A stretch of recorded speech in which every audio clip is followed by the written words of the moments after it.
شمار احسانات ہم جیسے لوگوں کے اوپر ہے، تیری تو بے شمار نعمتیں ہم جیسے مسلمانوں کے اوپر، ہم جیسے لوگوں کے اوپر ہے۔ ہائے اللہ، ہم کنفیوز ہیں کس آیت کریمہ کے ذریعے سے تو یہ پیغام دے رہا ہے، وَاذْكُرُوا نِعْمَتَ اللَّهِ عَلَيْكُمْ، کہ اے میرے بندے میری نعمتوں کو یاد کرو جو میں نے تمہارے اوپر کی ہے۔ اے اللہ، ہم کنفیوز ہیں کہ ہم تیری کس کس نعمت کو یاد کریں، ہم تیرے کس کس احسانات کو یاد کریں، کیونکہ تمہارے اتنے ساری نعمتیں اور اتنے سارے احسانات ہم لوگوں کے اوپر ہیں کہ اگر ہم تیری احسانات کو اگر گننا چاہیں تو گن نہ سکے، اگر شمار کرنا چاہیں تو شمار نہ کر سکیں، اگر درج کرنا چاہیں تو درج کر نہ سکیں، اگر رائٹ کرنا چاہیں، لکھنا چاہیں، لپی بدھ کرنا چاہیں تو لپی بدھ نہ کر سکیں۔ یا اللہ تو ہی بتا دے کہ ہم تیری کس کس نعمت کو یاد کریں۔ اب اللہ کہتا ہے اے میرے بندے، میری تمام کی تمام نعمتوں کو یاد کرنے کی ضرورت نہیں ہے، بس ایک چھوٹی سی نعمت کو یاد کر لے، اور وہ کیا ہے کہ اذ کنتم اعداء، تم آپس میں ایک دوسرے کے دشمن بنے ہوئے تھے، تم آپس میں ایک دوسرے کے دشمن بنے ہوئے تھے۔ دشمنی بھی کیسی کہ ذرا ذرا سی باتوں کے لیے تمہارے درمیان تلواریں چل جایا کرتی تھی۔ 27 سال تک، 28 سال تک تمہارے درمیان لڑائی ہوا کرتی تھی، جھگڑا ہوا کرتا تھا، ذرا ذرا سی باتوں کے لیے کسی کو نیچا دکھانے کی غرض سے، ذرا ذرا سی باتوں کے لیے تمہارے میانوں سے تلواریں نکل جایا کرتی تھی۔ پھر میں نے کیا کیا؟ وَاذْكُرُوا نِعْمَتَ اللَّهِ عَلَيْكُمْ إِذْ كُنْتُمْ أَعْدَاءً فَأَلَّفَ بَيْنَ قُلُوبِكُمْ فَأَصْبَحْتُمْ بِنِعْمَتِهِ إِخْوَانًا، پھر میں نے تمہارے دلوں میں ایک دوسرے کے لیے الفت ڈال دی، پھر میں نے تمہارے دلوں میں ایک دوسرے کے پرتی محبت ڈال دی، اور میں نے اپنی نعمت سے، اپنے فضل سے تم کو بھائی بھائی بنا دیا۔ یعنی اللہ تبارک و تعالیٰ کی یہ بہت بڑی نعمت ہے، اللہ تبارک و تعالیٰ کی ایک عظیم نعمت ہے جس کو یاد کرنے کی تعلیم ہمیں اور آپ کو دیا جا رہا ہے، جس کو یاد کرنے کا شکشا ہمیں اور آپ کو دیا جا رہا ہے، اور کہا جا رہا ہے کہ اے میرے بندے یہ جو میری نعمت ہے تمہارے اوپر کہ تم آپس میں ایک دوسرے کے دشمن تھے، اور پھر میں نے تمہارے دلوں میں الفت پیدا کر دی، محبت پیدا کر دی، تمہاری دشمنی ختم کر دی، اور میں نے تم لوگوں کو آپس میں اپنی نعمت سے، اپنے فضل سے بھائی بھائی بنا دیا۔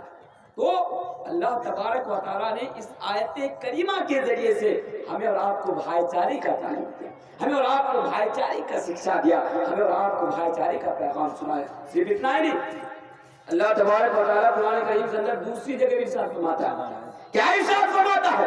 اس آیت پر دیکھا، پہلے میں 2 پوائنٹ کے اوپر میرا خطاب ہوگا، میری گفتگو ہوگی۔ پہلا کہ ایک مسلمان کو دوسرے مسلمان کے لیے کیسا ہونا چاہیے، اور دوسرا کہ وہ کون سا طریقہ ہے کہ اگر ہم اسے اپنائیں گے اپنی زندگی میں، اگر ہم اسے یعنی لائیں گے، اس کو فالو کر کے، اس کو مد نظر رکھتے ہوئے اگر ہم زندگی گزاریں گے تو ہمارے درمیان محبت پیدا ہو جائے گی، ہم سے جو بچھڑا ہوا ہمارا جو بھائی ہے وہ پھر سے ہمارا بھائی ہو جائے گا، ہمارے درمیان پھر سے بھائی چارہ قائم ہو جائے گا، ہمارے درمیان ایک دوسرے کے پرتی پھر سے ہمدردی پیدا ہو جائے گی، انشاءاللہ سنتا جائیے گا۔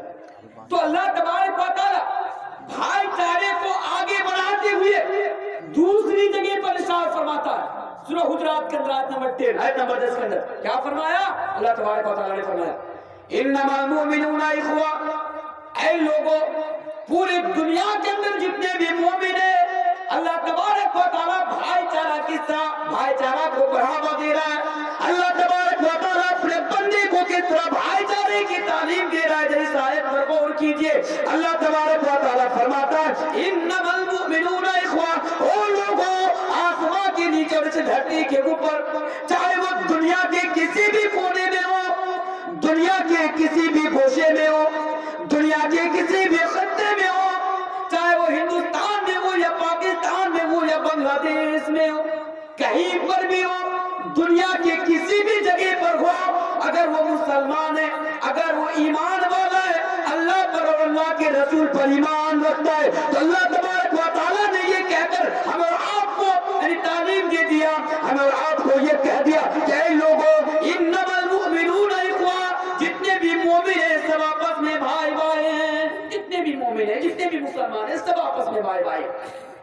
صرف اتنا ہی نہیں، اللہ کے پیارے رسول جناب محمد رسول اللہ پڑھیے صلی اللہ علیہ وسلم نے بھی اسی آیت کو سامنے رکھتے ہوئے بھائی چارہ کو بڑھاوا دیتے ہوئے اللہ کے پیارے رسول نے بھی اپنی امت کو یہ آغاز کر دیا، اپنی امت کو یہ تعلیم دے دیا، اپنی امت کے لوگوں کو یہ درس دے دیا کہ میری امت کے لوگوں، المسلم اخو المسلم، یعنی پوری دنیا کے اندر جہاں پر بھی مسلمان ہیں سب آپس میں بھائی بھائی ہیں، سب۔ فار ایگزامپل ادھارن دے دوں آپ کو، مثال کے طور پر مولانا تنویر، آپ جھارکھنڈ کے رہنے والے ہیں، الگ اسٹیٹ ہے، مولوی تنویر کٹیہار کا رہنے والا ہے، میں الگ اسٹیٹ کا رہنے والا ہوں، میں بہار کا رہنے والا، آپ جھارکھنڈ کے رہنے والا۔ اللہ کے نبی نے فرمایا المسلم اخو المسلم، پوری دنیا کے اندر جتنے بھی مسلمان ہیں پورے کے پورے مسلمان آپس میں بھائی بھائی ہیں، یاد رکھیے گا بھائی بھائی ہیں۔ تو میں آپ کے اسٹیٹ کا نہیں، میں آپ کے گاؤں کا، آپ کے سماج کا، آپ کی سوسائٹی کا میں نہیں، میں باہر سے آیا ہوں، لیکن میں بھی آپ کا بھائی ہوں۔ آپ کے بغل میں جو بندہ بیٹھا ہے وہ کہیں ہرن پور سے آیا، دور سے آیا ہے، وہ آپ کا گاؤں کا، آپ کے سماج کا نہیں ہے، نہ آپ کا میرا بھائی ہے، نہ چچیرا بھائی ہے، نہ پھپھیرا بھائی ہے، نہ خلیرا بھائی، آپ کے ریلیٹیو میں سے وہ نہیں ہے، کوئی نہیں ہے وہ آپ کے، لیکن بغل میں بیٹھا وہ شخص آپ کا بھائی ہے، بغل میں بیٹھا وہ شخص مسلمان ہے، اللہ پر اور اللہ کے رسول پر ایمان رکھنے والا ہے، تو ایمان کی بنیاد پر مسلمان ہونے کی وجہ سے وہ آپ کا بھائی ہے۔ یہ تعلیم کون دیا؟ اللہ کے پیارے رسول جناب محمد رسول اللہ صلی اللہ علیہ وسلم نے ہمیں آپ کو تعلیم دیا۔ اور صرف اتنا ہی نہیں، ایک بھائی چارے کا واقعہ میں بتاؤں کہ جب اللہ کے پیارے رسول جناب محمد رسول اللہ صلی اللہ علیہ وسلم جب اپنے ساتھیوں کے درمیان بھائی چارے کی تعلیم دی، جب انصاریوں کے درمیان اور مہاجرین کے درمیان جب بھائی چارے کی تعلیم دی، تو وہ لوگ آپس میں کس طرح ہو گئے، وہ لوگ آپس میں ایک دوسرے سے کتنی محبت کرنے لگے۔ ایک مثال میں آپ کے سامنے رکھوں گا، تو انشاءاللہ میں آگے کی طرف لے کر جاؤں گا کہ ایک مسلمان کو کیسا ہونا چاہیے اپنے مسلمان بھائی کے لیے۔ وہ واقعہ آپ کو یاد ہوگا کہ جب مہاجرین مکہ سے ہجرت کر کے مدینہ آتے ہیں، مہاجرین کسے کہتے ہیں؟ جو اپنے ایمان کو بچانے کے لیے، اپنے ایمان کی رکھا کرنے کے لیے، اپنے ایمان کے بقا کے لیے، اپنے ایمان کی حفاظت کے لیے جب سب کچھ چھوڑ چھاڑ کر مکہ کے اندر مدینے کے اندر آ گئے، مکہ سے مدینے کے اندر آ گئے تھے، ان کو مہاجر کہتے ہیں، یعنی ہجرت کرنے والے۔ انصار کون تھے؟ مدینے کے اندر جو پہلے سے رہ رہے تھے اور جن لوگوں نے مہاجرین کا دیکھ بھال کیا تھا، جن لوگوں نے مہاجرین کی مدد کی تھی، ان کو انصار کہتے ہیں، یعنی مدد کرنے والے۔ اللہ کے پیارے رسول جناب محمد رسول اللہ صلی اللہ علیہ وسلم مدینے کے درمیان، مدینے کے اندر انصاریوں کے درمیان اور مہاجرین کے درمیان بھائی چارہ قائم کرایا اور کہا اے انصاریوں کان کھول کر سن لو، اے مہاجروں کان کھول کر سن لو۔ یعنی نبی کریم صلی اللہ علیہ وسلم نے سب سے پہلے مدینے کے اندر انصاریوں کے درمیان اور مہاجرین کے درمیان بھائی چارہ قائم کرایا اور کہا کہ اے مہاجروں، یہ انصار آج کے بعد تمہارے بھائی ہیں، اور یہ انصاریوں، یہ مہاجرین آج کے بعد تمہارا بھائی ہے۔ اب دیکھیے ان لوگوں کے درمیان کیسا بھائی چارہ تھا، ان لوگوں کے درمیان آپس میں کس طرح محبت تھی، ان لوگوں کے درمیان آپس میں کس طرح ہمدردی تھی۔ ایک واقعہ میں آپ کو بتاؤں، مہاجرین صحابہ میں سے اللہ کے رسول کا ساتھی جن کا نام ہے حضرت عبد الرحمن بن عوف، مہاجر صحابہ مدینے کے اندر رہنے والا ایک صحابی رسول جس کا نام ہے حضرت سعد بن ربیع۔ جب اللہ کے نبی نے یعنی حضرت سعد بن ربیع اور حضرت عبد الرحمن بن عوف کے درمیان بھائی چارہ قائم کرایا تو لوگ اپنے سگے بھائی سے بھی بڑھ کر ہو گئے۔ مدینے کے اندر حضرت سعد بن ربیع رہنے والے تھے، انصار صحابہ، پراپرٹی والا صحابہ، جائیداد والا صحابہ، مال و دھن و دولت والا صحابہ، یعنی وہ تجارت کرنے والے تھے، بزنس کرنے والے تھے، جائیداد کی کمی نہیں تھی، پراپرٹی کی کمی نہیں تھی، بہت زیادہ جائیداد ان کے پاس، بہت زیادہ پراپرٹی ان کے پاس، بہت زیادہ مال ان کے پاس تھا، کیونکہ وہ ایک بزنس مین تھے، تجارت کرنے والے تھے۔ بھائی چارہ دیکھیے، حضرت عبد الرحمن ابن عوف سے حضرت سعد بن ربیع، کون؟ وہ تو کوئی نہیں ہے، ایک مکہ کا رہنے والا، ایک مدینے کا رہنے والا، وہ بھی اللہ کے رسول پر ایمان لانے والا، یہ بندہ بھی اللہ کے رسول پر ایمان لانے والا، یہ بھی مسلمان وہ بھی مسلمان، رشتے میں ریلیٹو میں کوئی نہیں ہے، لیکن میں کوئی نہیں ہے، اس کے باوجود بھی ایک دوسرے کے پرتی محبت دیکھیے، ہمدردی دیکھیے، بھائی چارہ دیکھیے۔ حضرت سعد بن ربیع نے حضرت عبد الرحمن بن عوف سے کہا کہ میرے بھائی عبد الرحمن بن عوف، میرے پاس جتنی بھی دولت ہے، جتنی بھی پراپرٹی ہے، جتنا بھی مال ہے، میں تمام جائیداد کو، تمام مال کو، تمام پراپرٹی کو 2 حصوں میں تقسیم کرتا ہوں، ایک حصہ تو رکھ لے، ایک حصہ میں رکھ لیتا ہوں۔ اللہ اکبر، بھائی چارہ دیکھیے، محبت دیکھیے۔ میرے بھائی عبد الرحمن بن عوف، ایک حصہ تو رکھ لے، ایک حصہ میں رکھ لیتا ہوں۔ کہ آج کوئی مسلمان اپنے بھائی کی مدد کرنے کے لیے اپنے جائیداد میں سے ایک حصہ دے پائے گا؟ ارے ہم تو وہ بدنصیب مسلمان ہیں کہ اگر باپ کے وراثت میں، مان لیجیے باپ کا 2 بیٹا ہے، 2 بھائی، باپ نے وراثت چھوڑ کر چلے گئے، اب کیا کرتے ہیں؟ سمان ادھیکار ملے گا کہ نہیں ملے گا 2 بھائی کو باپ کے وراثت میں؟ لیکن ہم وہ بھی نہیں دیتے ہیں۔ اگر میرا چھوٹا بھائی کمزور ہو یا بڑا بھائی کمزور ہو تو ہم اس کا حق بھی مان لیتے ہیں۔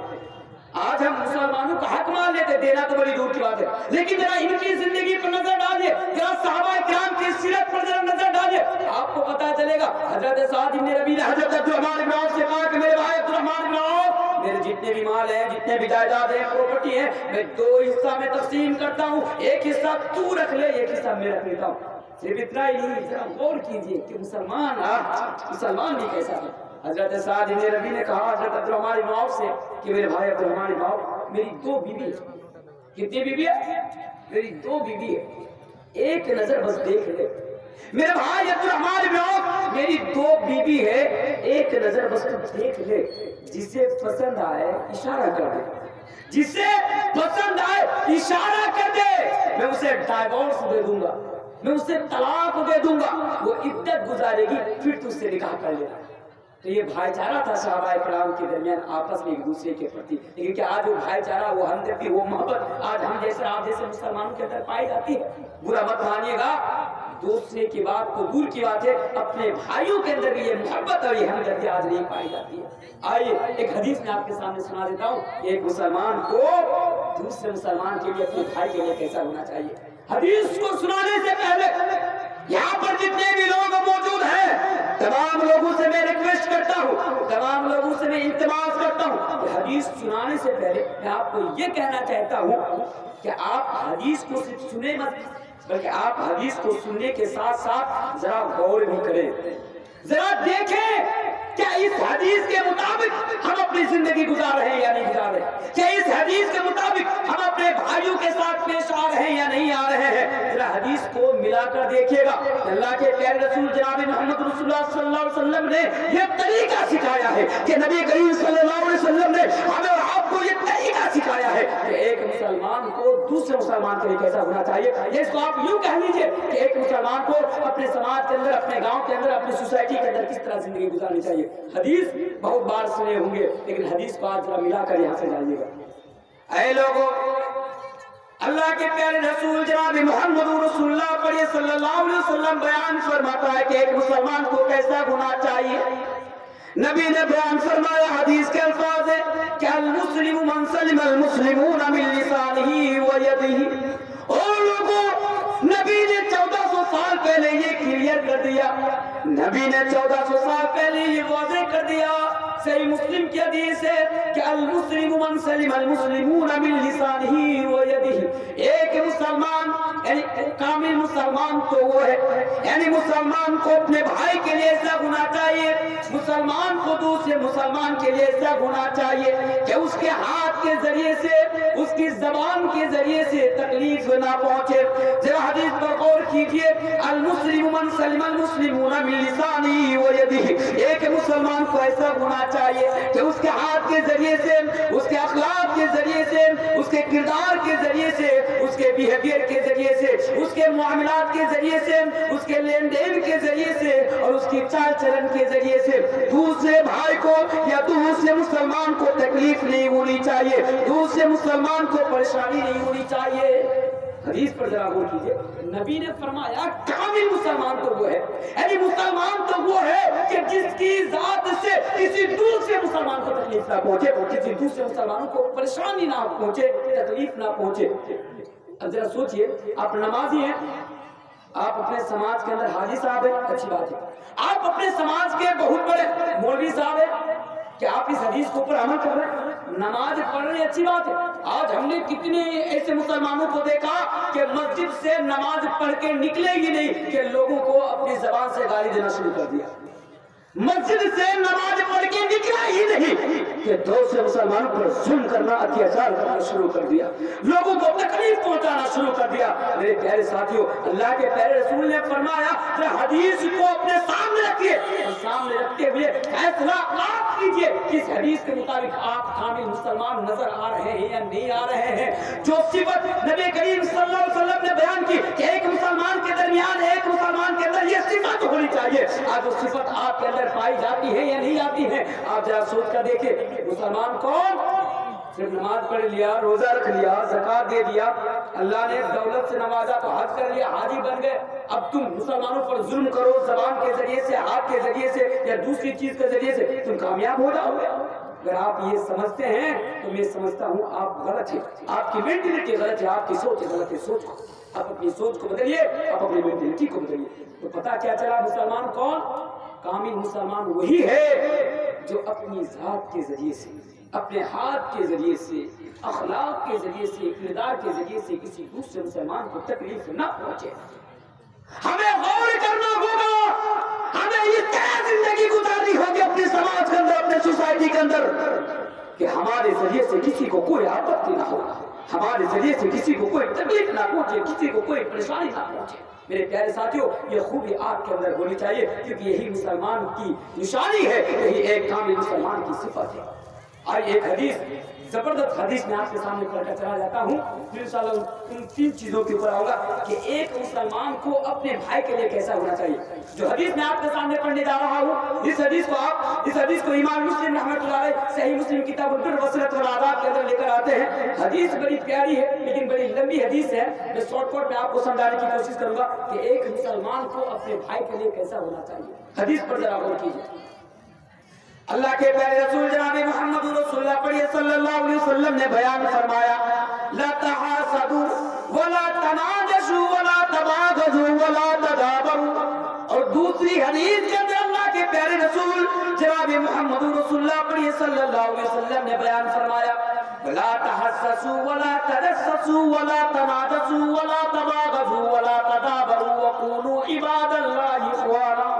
اور میرے پیارے ساتھیوں، نبی کریم صلی اللہ علیہ وسلم نے ہمیں اور آپ کو یہ سکھایا، نبی کریم صلی اللہ علیہ وسلم نے ہمیں اور آپ کو یہ بتایا کہ ایک مسلمان کو دوسرے مسلمان کے لیے کیسا ہونا چاہیے.